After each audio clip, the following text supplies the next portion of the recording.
The U.S. government is officially closed. And in this explainer, we're going to break down exactly what that means for paychecks, for crucial services, and why Washington seems to be at a complete standstill. Yeah, it's a huge question, right? One that has massive consequences for millions of people and for the entire economy. The thing is, this isn't some hypothetical what-if scenario anymore. Because on October 1st, that question became our reality. The U.S. federal government slammed on the brakes, entering a full shutdown. And the impacts are just getting worse and worse every single day. Okay, so to really get a handle on what's going on, we first have to ask, what even is a government shutdown? And why is this one happening right now? Think of it like this. The government's legal permission to spend money, well, it expired. And without a new budget or even a temporary extension from Congress, big chunks of the federal government just can't legally operate. The lights go off. And what's really worrying is that there's no clear end in sight. This isn't just a 24-hour hiccup. No, we're deep into this thing now, in a state of total paralysis, both in terms of lawmaking and just getting things done. So why did this happen?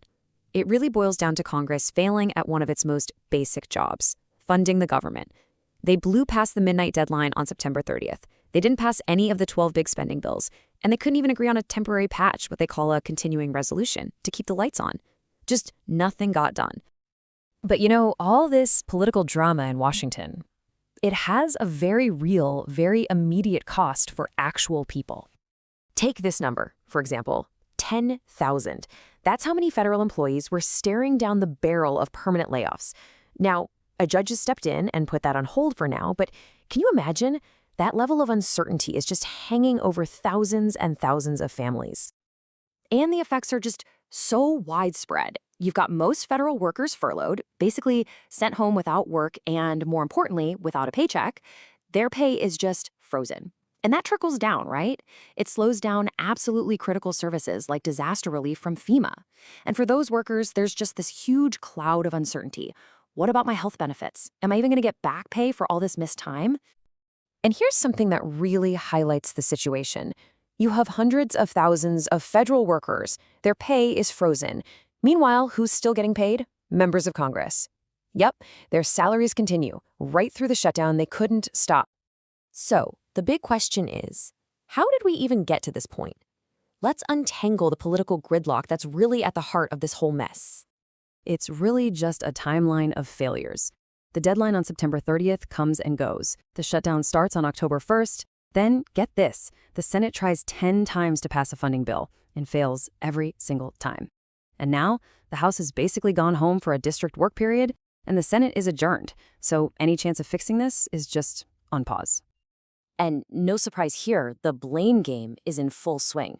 Democrats are pointing the finger squarely at House Republicans, saying they just won't engage. On the flip side, Republicans are saying, nope, it's the Democrats who are dragging this out. And what's the result of all this finger-pointing? A total breakdown. It's not just political noise. It means that real, actual negotiations between both parties to reopen the government have completely, and I mean completely, stalled. Okay, so that brings us to the biggest question of all. Washington is at a total standstill, so what happens next? I mean, where do we possibly go from here? Well, right now, the path forward is anything but clear. Let's start with the House of Representatives, which you absolutely need for any funding bill. Well, they're out of session, gone. And the Senate? They've packed up and adjourned until October 20th at the earliest. So, with Congress basically on vacation, the shutdown just keeps going. There is no solution, no resolution anywhere on the horizon. And while the politicians are away, the damage is piling up. The Congressional Budget Office, that's the CBO, just dropped a new report detailing the growing economic impact. That's a huge sign that the financial cost of this thing is getting way too big to just ignore. And that really leaves us with this final, chilling question. We know the human cost is real. We can see the political gridlock, and now we have the official numbers on the economic damage. So the question isn't if the shutdown is hurting the country anymore.